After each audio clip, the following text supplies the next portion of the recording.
يسعد فؤادي كلما ذكر الحبيب ترنما. ذاك الذي رب العلا صلى عليه وسلم. نبي رب العالمين الصادق الهادي الأمين الطاهر الدمث الذي للحق صار معلما. للحق صار معلما. ذاك الذي رب العلا صلى عليه وسلم. صلى عليه وسلم.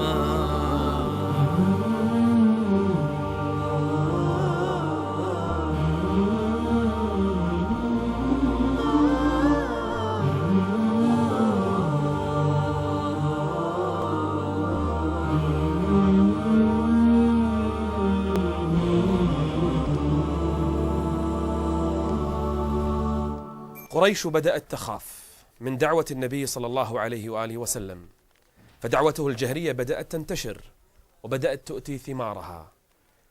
المصيبة الكبرى بالنسبة لقريش أن الناس سيقبلون للحج بعد أيام، فإذا قدموا إلى الحج سمعوا من النبي دعوته وربما تأثروا به. ماذا يصنعون وماذا يفعلون؟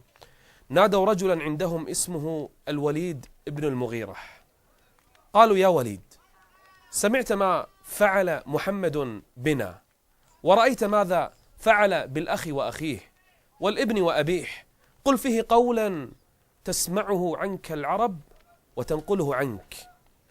قال: قولوا أسمع منكم، أخبروني رأيكم أولا. قالوا: ما رأيك؟ نقول بأن ما يفعله كهانة، بأنه كاهن. قال: أعرف الكهانة والكهان، أعرف زمزمة الكاهن وسجعه، والله إنه ليس بكاهن. قولوا قولا غيره. قالوا: نقول مجنون. قال: والله ليس بجنون، أعرف الجنون وخنقه ووسوسته، ليس ما يفعله جنونا. قالوا: نقول شعرا. قال: أعرف الشعر، هزجه ورجزه ومقبوضه ومبسوطه، والله ما يقوله ليس بالشعر. قالوا: نقول ساحر. قال: أعرف السحار والسحر، نفثهم وعقدهم، والله إنما يفعله ليس بالسحر. قالوا: ما تقول أنت يا وليد؟ ما تقول أنت بقول محمد؟ قال: والله سمعت كلامه. قالوا: هيه، وماذا تقول؟ قال: والله إن فيه لحلاوة، وإن عليه لطلاوة، وإن أسفله لمغدق، وإن أعلاه لمثمر، وإنه يعلو ولا يعلى عليه، وإنه ليحطم ما تحته. قالوا: يا وليد ماذا تقول؟ وكان رجلا مشركا، لكنه لما سمع القرآن عجب منه، لأنه عربي فصيح يعرف لغة العرب ويعرف كلام النبي صلى الله عليه وآله وسلم. قال فيه هذا القول. قالوا: يا وليد قل فيه قولا غيره، يعني أي شيء خلاص، ولو كان كذبا ولو لم يكن حقيقة. أخذ يفكر ويقدر وينظر ويبسر ويعبس، ثم التفت. قالوا: يا وليد قل فيه قولا. ثم رجع إليهم فقال: قولوا سحر، يعني كذبوا، وقولوا سحر وهو يعلم أنه ليس بالسحر. قال: قولوا للناس أنه سحر فرق بين الابن وأبيه، والأخ وأخيه، والرجل وزوجته، والمرء وعشيرته. فأنزل الرب عز وجل فيه: ذرني ومن خلقت وحيدا، يعني الوليد بن المغيرة، وجعلت له مالا ممدودا وبنين شهودا ومهدت له تمهيدا ثم يطمع أن أزيد كلا إنه كان لآياتنا عنيدا. والرب عز وجل الآن يصف الوليد وهو يتكلم ويفكر بما يتهم نبينا صلى الله عليه وآله وسلم. إنه فكر وقدر فقتل كيف قدر ثم قتل كيف قدر ثم نظر ثم عبس وبسر ثم أدبر واستكبر فقال إن هذا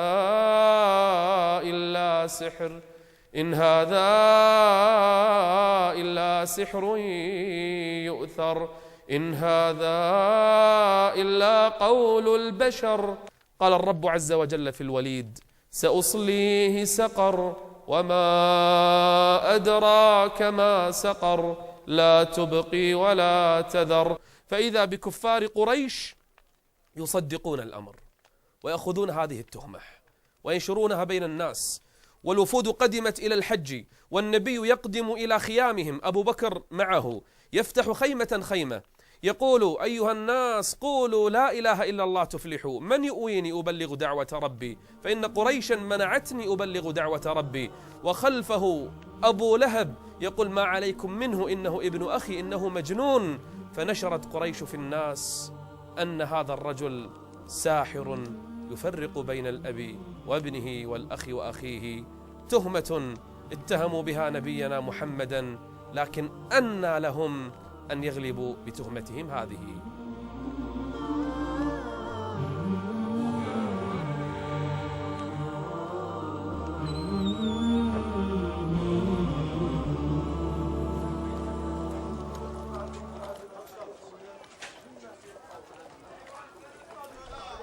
بينما كان المشركون جلوسا عند الكعبة يتكلمون في النبي صلى الله عليه وآله وسلم، قال قائلهم ما رأينا مثل صبرنا على محمد، سب ديننا وشتم آلهتنا وسفه أحلامنا وصبرنا عليه.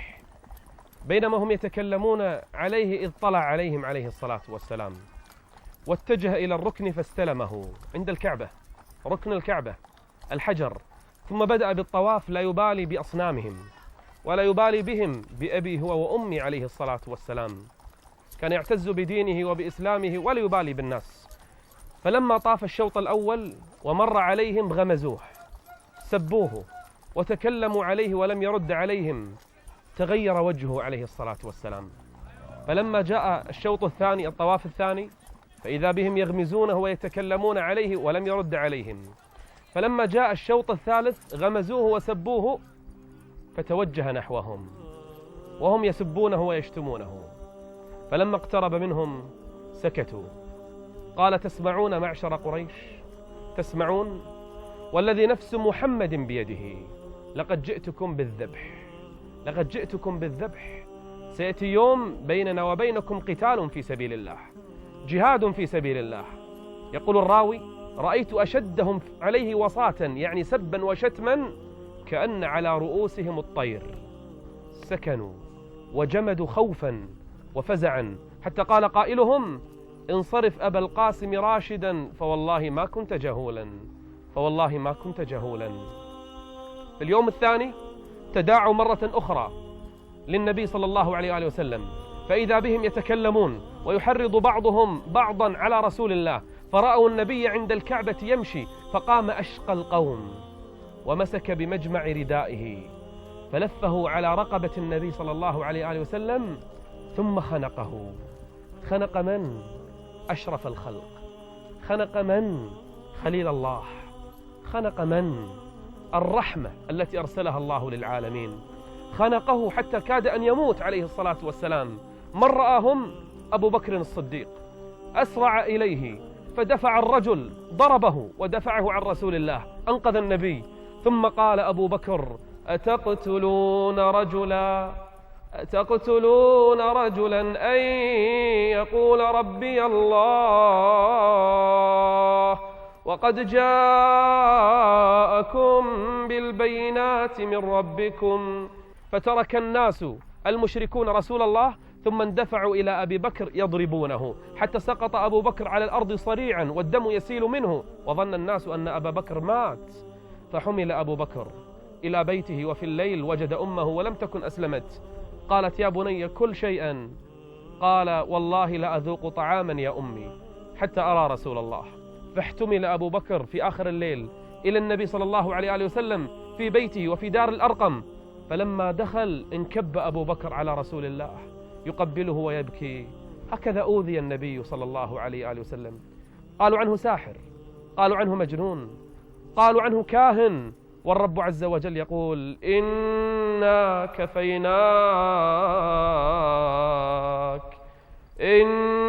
كفيناك المستهزئين. يستهزأ عليه ويسب ويضرب ويشتم، كل شيء فعلوه مع النبي صلى الله عليه وسلم، ومع هذا كان صابرا، كان ثابتا، يتحمل كل الصعاب. في يوم من الأيام خرج من بيته إلى الكعبة، فازداد السب والشتم والأذى لرسول الله صلى الله عليه وآله وسلم، فازداد الهم وازداد الضيق في صدره، فذهب إلى البيت، دخل إلى بيته عليه الصلاة والسلام، ثم تدثر بردائه، تغطى عليه الصلاة والسلام، فأنزل الرب عز وجل له: يا أيها المدثر، أي المتغطي بردائه، المتغطي بثوب، المتغطي بلحاف، قم ولا تنم ولا تسكن ولا تفتر. يا أيها المدثر قم فأنذر وربك فكبر وثيابك فطهر والرجز فاهجر ولا تمنن تستكثر. لما أفعل هذا؟ ولربك فاصبر. اصبر يا محمد فقط لله عز وجل، اصبر وما صبرك إلا بالله، ولا تحزن عليهم ولا تك في ضيق مما يمكرون، إن الله مع الذين اتقوا والذين هم محسنون.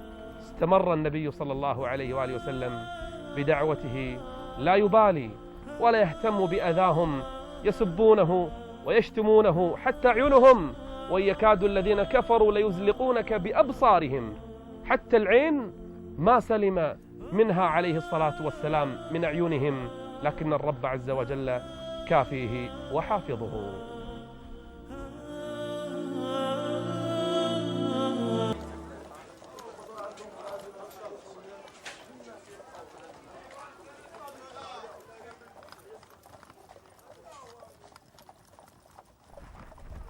لما بدأ الإسلام ينتشر في مكة ويقوى شيئا فشيئا، قال سيد من ساداتها وهو أبو الوليد عتبة بن ربيعة، قال لقومه: قد رأيتم ما صنع محمد فيكم، فإن رأيتم أن أعرض عليه عرضا، قالوا: اذهب يا أبا الوليد. فجاء إلى نبينا صلى الله عليه وآله وسلم فقال له: يا ابن أخي، قد رأيت ما صنعت في قومك، فرقت بين جماعتهم، سببت آلهتهم ودينهم، وكفرت آباءهم، وفعلت ما فعلت، فإن رأيت أن أعرض عليك عرضا، قال: قل يا أبا الوليد. فتكلم عتبة بن ربيعة وقال: يا محمد، إن كان الذي جئت به تريد به مالا، جمعنا لك من أموالنا فصرت أكثرنا مالا، وإن كنت تريد شرفا سودناك علينا فلا نقطع أمرا دونك، وإن كان الذي تريد ملكا ملكناك علينا، وإن كان الذي بك رئيا تراه لا تستطيع رده، جئنا لك بأفضل طبيب فطببناك. وأخذ يعرض على رسولنا صلى الله عليه وآله وسلم، فلما انتهى قال: فرغت يا أبا الوليد؟ قال: نعم. قال: أقول؟ قال: قل يا ابن أخي. فتكلم النبي صلى الله عليه وآله وسلم فقط بالقرآن، لم يرد عليه بأي كلام، بل بكتاب الله. قال: بسم الله الرحمن الرحيم، حميم، تنزيل من الرحمن الرحيم، كتاب فصلت آياته قرآنا عربيا لقوم يعلمون. بشيرا ونذيرا فأعرض أكثرهم فهم لا يسمعون. واسترسل النبي بالقراءة وعتبة يسمع فقط، يتأثر بالكلام، فهو عربي يفهم معنى الكلام، حتى وصل النبي صلى الله عليه وآله وسلم إلى آية: فإن أعرضوا فقل أنذرتكم صاعقة مثل صاعقة عاد وثمود. هنا فزع أبو الوليد عتبة بن ربيعة فقال: يا محمد أنشدك الله والرحم أن تقف، حسبك يا محمد، قف. خاف أن يستكمل النبي الكلام وهو يعرف ما معنى صاعقة عاد وثمود، يعرفها عتبة. قال: أنشدك الله والرحم أن تسكت. ثم خرج فرآه كفار قريش وقالوا: لقد خرج إليكم عتبة بغير الوجه الذي دخل به على محمد. ثم ذهبوا إليه فقالوا له: ما بالك يا أبا الوليد؟ قال: والله ليس كلامه بكلام شعر ولا سحر ولا كهانة. يا قوم اسمعوا مني ما أقول لكم، خلوا بينه وبين العرب، فإن غلبته العرب وأصابته كفتكم العرب، وإن غلب عليهم كان عزه عزكم وملكه ملككم. فذهب الناس وولوا وهم يقولون: سحر عتبة، سحره محمد.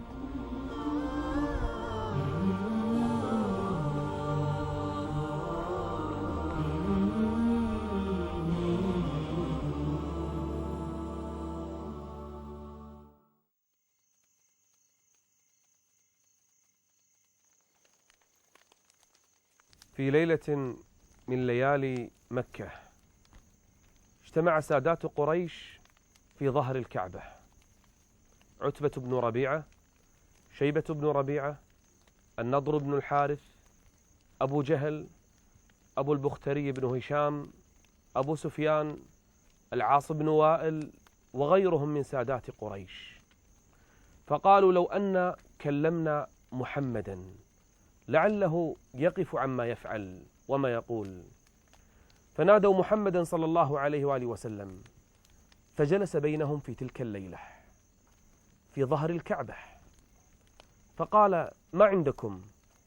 قالوا: يا محمد، قد رأيت ما صنعت بنا وبقومنا، فرقت جمعنا وسببت آلهتنا وشتمت ديننا وآباءنا، لا نعلم أحدا من الناس فعل بقومه كما فعلت بنا، فلو أنك أردت مالا أو ملكا أو امرأة أو ما تريد من الدنيا أعطيناك. فرد عليهم عليه الصلاة والسلام وقال: ما على هذا بعثت، إنما بعثني الله عز وجل برسالاته، فأنا لكم ناصح أمين، أدعوكم لما ترون، فإن قبلتم فهذا حظكم في الدنيا والآخرة، وإلا فإنني سأصبر حتى يحكم الله بيننا. قالوا: فإن كان ما تريد وأصررت على دعوتك هذه فإنك ترى مكة قد أحيطت بالجبال، فادع ربك أن يزيل هذه الجبال وأن يجعل لنا أنهارا كأنهار الشام والعراق، لعلنا نأخذ منها خيرا ومتاعا في هذه الدنيا. فرد عليهم عليه الصلاة والسلام قال: لم أبعث لهذا، إنما بعثت برسالات ربي وأنا لكم ناصح أمين. وقالوا: لن نؤمن لك حتى تفجر لنا من الأرض ينبوعا. ثم قالوا له: يا محمد، نراك تمشي بيننا في الأسواق وتعمل كما نعمل، ليس لك فضل علينا، فلو كنت نبيا كما تزعم لما لا يجعل الرب لك جنات وخيرات بدل عملك مثلنا، أو تكون لك جنة من نخيل وعنب فتفجر الأنهار خلالها تفجيرا. قال: يا قوم، والله ما على هذا بعثت، إنما بعثت برسالات ربي وأنا لكم ناصح أمين، فإن قبلتم وإلا فسأصبر حتى يحكم الله بيننا. قالوا فإن أبيت يا محمد فانظر إلى السماء، أنزل علينا عذابا من السماء كسفا، قطعا من السماء فيها عذاب، أو لنرى ربنا كما تزعم، أو الملائكة، أو تسقط السماء كما زعمت علينا كسفا، أو تأتي بالله والملائكة قبيلا. قال أما هذه فليست لي، هذه إلى الله عز وجل، إن شاء فعل وإن شاء لم يفعل. وانظروا إلى صبر النبي صلى الله عليه وآله وسلم على قومه، على سادات قريش، وهم يعجزونه وهو يتحملهم بأبي هو وأمي عليه الصلاة والسلام. ثم استرسلوا بطلباتهم، قالوا له يا محمد نريد أن يكون لك بيت من ذهب، أو ما رأيك أن تصعد إلى السماء؟ حتى لو صعدت إلى السماء وفتح لك طريق لن نؤمن، حتى ترجع من السماء بكتاب نقرأه، أو يكون لك بيت من زخرف، أو ترقى في السماء ينفتح لك طريق ونراك تصعد إلى السماء. ولن نؤمن لرقيك حتى تنزل علينا كتابا نقرأه. رد عليهم عليه الصلاة والسلام وهم جلوس، قال لهم سبحان الله إنما أنا بشر، قل سبحان ربي هل كنت إلا بشرا، هل كنت إلا بشرا رسولا. ثم تركهم وانصرف عنهم عليه الصلاة والسلام بعد أن بلغهم حجة ربه جل وعلا.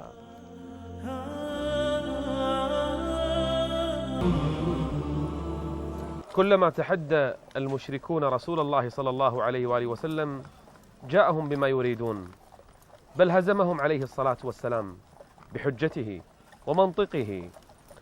أوذي وعذب لكنه كان يستعين بقيام الليل في الصبر عليهم، والله عز وجل أنزل عليه فاصبر صبرا جميلا إنهم يرونه بعيدا ونراه قريبا، أي أنهم يستبعدون أن تقوم الساعة ويسألون ويبعثون، لكن الساعة قريب، فاصبر يا محمد. لما رأى المشركون أنهم لن يستطيعوا على محمد صلى الله عليه وآله وسلم، فكلما طلبوا منه طلبا أفحمهم بحجته، نزل القرآن يرد عليهم. قالوا ليست لنا حيلة إلا أن نذهب إلى أحبار اليهود في المدينة. وأي شأن لأحبار اليهود هناك؟ قالوا نسألهم نستعين بهم على محمد وأصحابه. الله أكبر، منذ متى يا كفار قريش تستعينون بأحبار يهود؟ وأي علاقة بينكم وبينهم حتى تستعينوا بهم على محمد الذي كنتم تسمونه الصادق الأمين وهو سيد من ساداتكم؟ فأرسل كفار قريش النضر ابن الحارث وعقبة ابن أبي معيط إلى أحبار اليهود. خرجوا من مكة توجهوا إلى المدينة ليسألوا أحبار يهود ماذا نصنع بهذا الرجل وما حقيقته. فلما ذهبوا إلى أحبار اليهود وجلسوا معهم قالوا ماذا تريدون؟ قالوا نسألكم عن رجل بيننا يزعم أنه نبي اسمه محمد ابن عبد الله، واليهود يعلمون أن هذا هو زمان النبي، بل عندهم أوصافه في توراتهم وفي كتبهم، يعرفونه أكثر مما يعرفون أبناءهم، لكنهم حسدا وغيظا أن لم يخرج محمد بينهم. قالوا للنضر بن الحارث وعقبة بن أبي معيط سلوا هذا الرجل 3 أسئلة، فإن أجابكم فهو نبي أرادوا تعجيزه، وإن لم يجبكم فهو يتقول فعلوا به ما تشاءون. قالوا وما هذه 3 الأسئلة؟ قالوا السؤال الأول اسألوه عن فتية في الدهر غابوا أمرهم عجب، فقط هذا السؤال. فتية غابوا في الدهر وأمرهم عجب، أي فتنة وأي فتية هؤلاء؟ السؤال الثاني، قالوا سلوه عن رجل طواف في مشارق الأرض ومغاربها، من هذا الرجل الطواف؟ والسؤال الثالث، قالوا سلوه عن الروح، ما هي؟ ما هذه الروح؟ إن أجابكم على هذه الأسئلة الثلاث فهو نبي، وإلا هو رجل يتقول عليكم فافعلوا به ما شئتم. أخذ الأسئلة النضر وعقبة وعاد إلى مكة بها.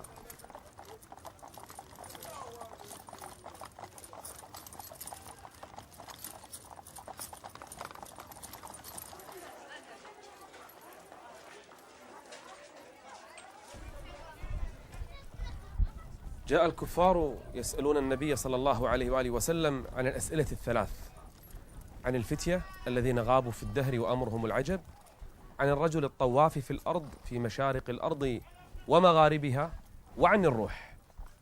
فقال لهم النبي صلى الله عليه وآله وسلم: سأجيبكم غدا. فذهب ولم ينزل الوحي. جاءوه في الغد قالوا: أين الإجابات؟ قال: أجيبكم غدا. فلم ينزل الوحي 15 يوما وهو يقول لهم: أجيبكم غدا، ولم يأتي وحي يجيبه على هذه الأسئلة، حتى بدأ الكفار يشككون الناس: انظروا كيف أعجزنا محمدا عن الإجابة. والرب عز وجل أراد أن يعلم نبيه أنه إذا قال غدا أن يقول إن شاء الله، لكنه نسي. فجاءه جبريل بعد 15 يوما وقال له: أين إجابات هذه الأسئلة؟ لما تأخرت؟ قال جبريل: وما نتنزل إلا بأمر ربك، له ما بين أيدينا وما خلفنا وما بين ذلك، وما كان ربك نسيا. ثم قال له: ولا تقولن لشيء إني فاعل ذلك غدا إلا أن يشاء الله، أي قل إن شاء الله يأتيك الجواب من عند الله جل وعلا. أما الأسئلة الثلاث فأنزل الله إجابتها. أما الفتية الذين غابوا، نحن نقص عليك نبأهم بالحق إنهم فتية آمنوا بربهم وزدناهم هدى. ونزلت سورة الكهف تجيب النبي عن الفتية الذين غابوا في الدهر. أما عن الرجل الطواف قال الله جل وعلا: ويسألونك عن ذي القرنين قل سأتلو عليكم منه ذكرا. ثم قص عليهم قصة ذي القرنين. قالوا له: وأما الروح؟ فأجابهم: ويسألونك عن الروح قل الروح من أمر ربي وما أوتيتم من العلم إلا قليلا. بهذه الإجابات الثلاث ألجم الكفار هذه الإجابات. بدأ القرآن كلما سأل الناس سؤالا أو أثاروا شبهة القرآن يجيبهم. بل إن أبا جهل لما سمع قول الله عز وجل: عليها 19، أي على النار 19 من الملائكة الزبانية، أخذ يستهزئ ويسخر، قال: 10 عليكم والباقي علي أنا. فأنزل الرب عز وجل: وما جعلنا أصحاب النار إلا ملائكة. الأمر ليس كما يتصور، إنهم زبانية، إنهم ملائكة جهنم. وما جعلنا عدتهم إلا فتنة للذين كفروا. كلما أثاروا شبهة نزل القرآن يجيبهم. بل إن رجلا اسمه النضر بن الحارث كانت عنده مغنية قانية، كلما رأى إنسان يدعوه النبي للإسلام أرسل مغيه تطربه وتلهيه عن القرآن. ومن الناس من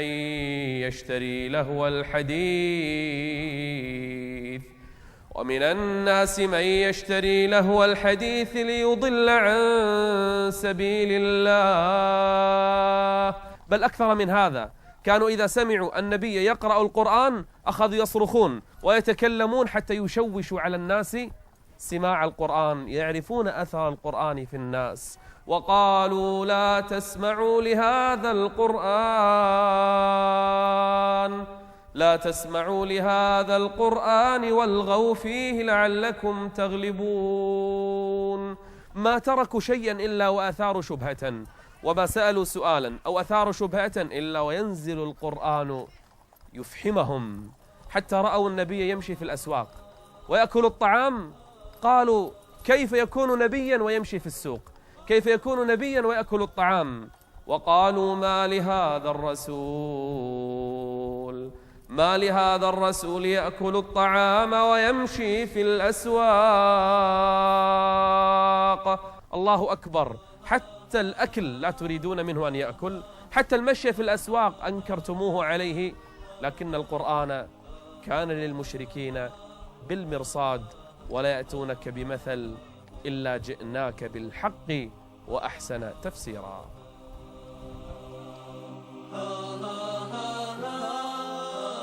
صلى الله على محمد صلى الله عليه وسلم.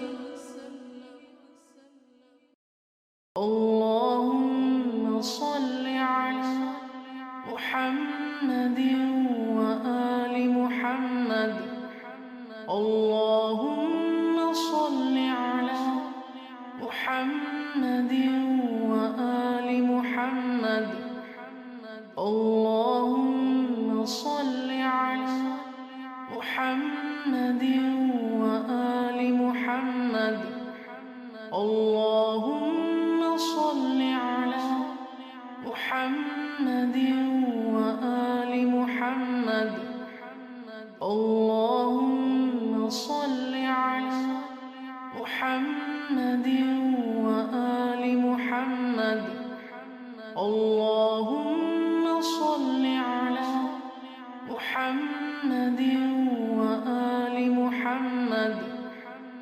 اللهم صل على محمد وآل محمد. اللهم صل على محمد وآل محمد.